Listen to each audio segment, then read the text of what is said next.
Assalomu alaykum, hurmatli ijtimoiy tarmoq kuzatuvchilari. Bugungi briefing orqali Samarqand viloyat bojxona boshqarmasi tomonidan joriy yilning o'tgan 10 oy davomida aniqlangan huquqbuzarlik holatlari, amalga oshirilgan profilaktik tadbirlar, shuningdek asr va vosita hisoblanmish giyohvandlik vositalari to'g'risida axborot berib o'tamiz.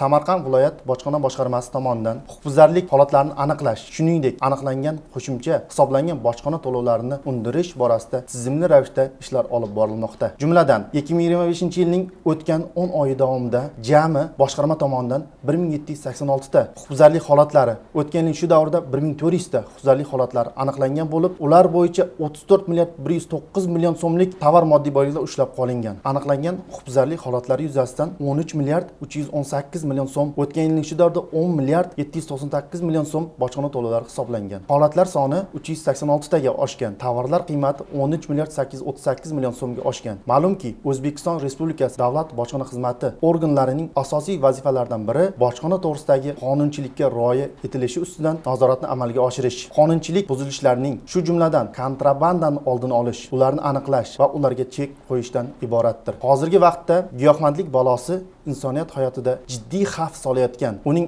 aziz va mukarramligiga putur yetkazayotgan mash'um illatlardan bo'lib turibdi. Bejizga uni asr vabosi deb sifatlashmagan. Bizga ma'lumki, transmilliy jinoyatchilikning 3 ta eng xavfli turi insoniyat kelajagiga xavf solib kelmoqda. Xususan, xalqaro terrorizm, din niqobi ostida ekstremistik, fundamentalistik va separatistik xurujlar, odam savdosi, shu bilan birgalikda narkotik moddalar bilan savdo qilish, narkobiznes hisoblanadi. Eng achinarlisi, giyohvandlik og'ir jinoyatning sodir etilishiga, oilalar va millat genofondining buzilishiga sabab bo'lmoqda. Bojxona organlari tomonidan transmilliy uyushgan jinoiy guruhlar narkotik vositalarni kontrabanda qilish uchun respublika hududidan foydalanishning oldini olish, giyohvandlik vositalarining noqonuniy aylanishiga qarshi kurashish samaradorligini ta'minlash qaratilgan ishlar amalga oshirish kelinmoqda. Jumladan, joriy yilning o'tgan 10 oy davomida Samarqand viloyat bojxona boshqarmasi xodimlari tomonidan giyohvandlik vositalari, psixotrop va kuchli ta'sir qiluvchi moddalar bilan bog'liq 44 ta holat aniqlangan bo'lib, ular bo'yicha jami 38724 gram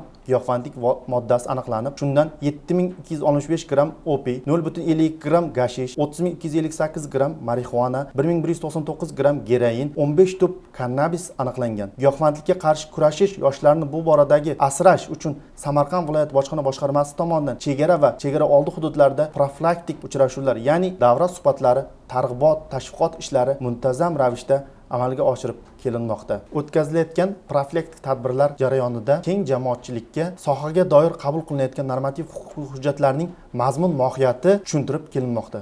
Albatta, uchrashuv, davra suhbatlari davomida mutaxassislarimiz tomonidan fuqarolarning murojaatlariga batafsil javob berib kelinmoqda. Bundan tashqari, Samarqand viloyat bojxona boshqarmasi tomonidan aholiga va tadbirkorlarga qulaylik yaratish maqsadida Telegram guruhi tashkil etilgan. Ushbu Telegram guruhi orqali aholi va tadbirkorlarning murojaatlariga bizning xodimlar tomonidan qisqa muddat ichida javob berib kelinmoqda. Shuningdek, sizda Samarqand viloyat bojxona boshqarmasiga taklif va murojaatlaringiz bo'lsa, 66lik 233 6300 Samarqand viloyat bojxona boshqarmasining ishonch telefoniga murojaat qilishingiz mumkin. E'tiboringiz uchun rahmat.